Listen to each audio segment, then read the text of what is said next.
ওদের ওদের ফ্যামিলি কি হবে?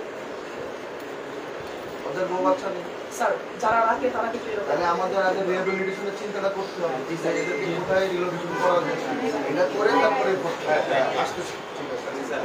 আমাদের কোন মোড়ে একটা মোড় আছে যেমন চরপাড়া ব্রিজের এটা নেত্রকোনার বাসার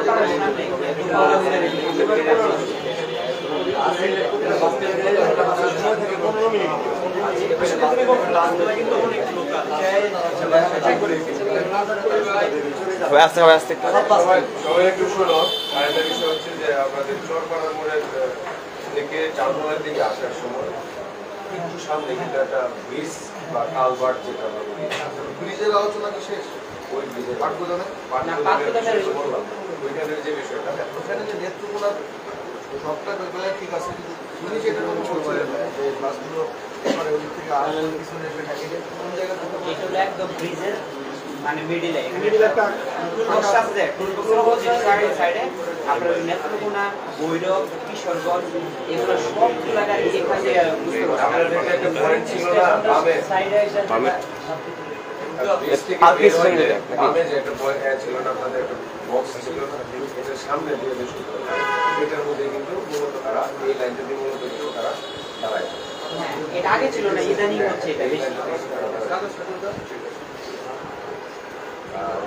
আপনার ওই চরপাড়া যেটা বলেছিলাম একটা ব্রিজ বা কালভার্ট আমরা যাই বলি, ওইখানে কিন্তু কাজ চলতেছে ইউনিয়ন হাসপাতালের সামনে, এইটার কাজ শেষ করে নাই, যার জন্য ওই চরপাড়ার ওই অংশটাতে জ্যামটা খুবই বেশি। ইউনিয়ন হাসপাতালের সামনে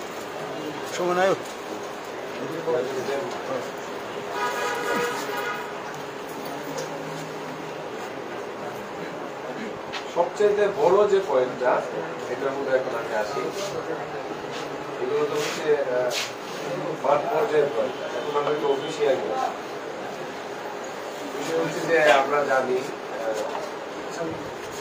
বিভিন্ন পয়েন্টগুলোতে আগে কিন্তু বলেছিলাম যে জায়গায় আমাদের ট্রাফিক পুলিশ প্রয়োজন 3 জন, সে জায়গায় আছে 1 জন।